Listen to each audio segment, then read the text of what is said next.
अगर आपका खास दोस्त आपका डीपेस्ट डार्केस्ट सीक्रेट किसी और को बता दे तब आपको कितना बुरा लगेगा ना। आप अपना गुस्सा कंट्रोल ही नहीं कर पाओगे। लेकिन क्या होगा अगर यही खास दोस्त कोई बिलियन डॉलर कंपनी हो।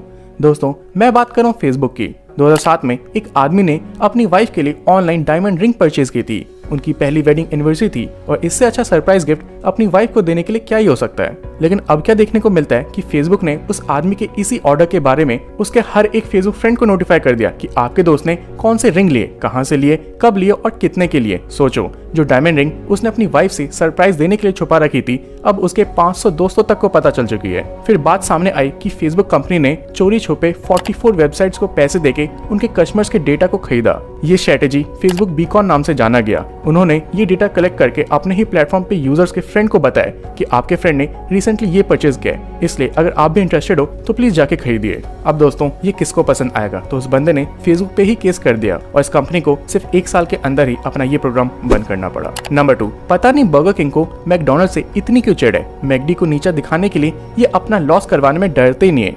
बर्गर किंग ने एक बार अपने सारे कस्टमर्स को बोला कि अगर आप हमारे बर्गर्स फ्री में या फिर उसमें भारी डिस्काउंट पाना चाहते हो तो आपको बस हमारा ये ऐप डाउनलोड करना पड़ेगा। दोस्तों इसमें तो कोई दिक्कत नहीं थी, लेकिन फिर जो उन्होंने बोला वो कहीं ना कहीं मुझे लगता है गलत है। इस कंपनी ने कहा कि हमारे जितने भी कॉम्पिटिटर्स हैं जैसे मैकडोनल्ड्स, KFC, डोमिनोज, इन सब के लगे पोस्टर्स को बस इस ऐप से स्कैन करो। इस कैंपेन का नाम था बर्न दैट एड और लोग जैसे ही मैकडी और KFC इन सब के एडवर्टीजमेंट और पोस्टर्स को उस ऐप से स्कैन करते थे तो वो पोस्टर जल जाता था और उसके बाद बर्गर किंग सामने आता था और उन्हें डिस्काउंट या कूपन्स देता था। इसका मतलब वो अपने कॉम्पिटिटर्स को जला के पीछे छोड़ के उनसे आगे निकल चुका है। लेकिन दोस्तों हम सबको पता है कि ऐसा कुछ नहीं है। मैकडोनल्ड्स बर्गर किंग का बाप है। गाइस क्या आप इस बात से सहमत हो? मुझे कमेंट में प्लीज बताना। नंबर 3, ये बात है 1980s की, जब एप्पल कंपनी शुरू ही हुई थी।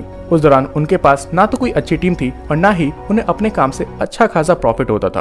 और दूसरी तरफ पेप्सी थी, सच में दोस्तों उस टाइम की सबसे बड़ी कंपनीज में से एक। और हुआ ये कि उसी वक्त एप्पल को अपने कंपनी के लिए एक बहुत ही इंटेलिजेंट और जीनियस मेंबर चाहिए था।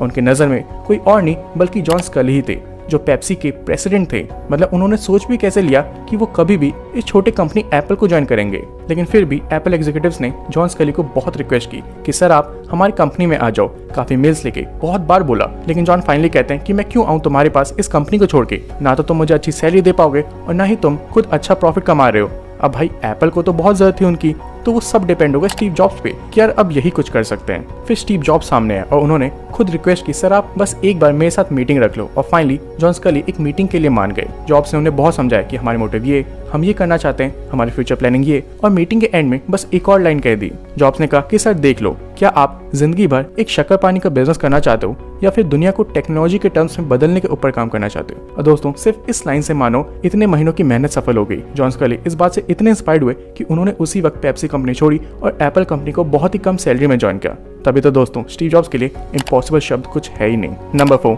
देखते हैं आप में से इस कंपनी को कौन गेस कर पाता है। एक 20 साल का लड़का था, उसे अपनी गर्लफ्रेंड से मिलने वर्जिन आइलैंड जाना था। वो जैसे ही एयरपोर्ट पहुंचता है तो उसे पता चलता है कि उसकी फ्लाइट कैंसिल हो गई। वो लड़का मानो पागल ही हो जाता है कि इतने महीनों से उसका प्लान था, सब कुछ रेडी था और एंड मौके पे फ्लाइट वालों ने उसे धोखा दे दिया। यही नहीं, वहाँ पे जितने और लोग थे जिनकी फ्लाइट कैंसिल हुई थी वो सब भी भड़क चुके थे। अब सिर्फ एक ही रास्ता बचा था कि जिसे भी अब उस आइलैंड जाना है तो उन्हें प्राइवेट प्लेन लेनी पड़ेगी। लेकिन उस 20 साल के लड़के के पास उतने पैसे नहीं थे, तो उसने एक गजब आइडिया सोचा। उसने उन प्राइवेट प्लेन ओनर के साथ एक $2000 की डील रखी और वहाँ पे जितने भी लोग थे उन्हें बोला कि ये प्लेन मैं ओन करता हूँ और अगर आपको ये लेना है तो आपको थोड़े से पैसे देने होंगे। काफी लोगों को इसमें कोई प्रॉब्लम लगी और वो मान गए। सिचुएशन ये आ गई कि उस लड़के को $2000 के बदले उल्टा $400 का प्रॉफिट हो गया। और गाइस वो बंदा कोई और नहीं बल्कि रिचर्ड ब्रैंसन थे, the founder of virgin airlines. तो गाइस क्या आप इस कंपनी को गेस कर पाए? मुझे कमेंट्स में प्लीज बताना।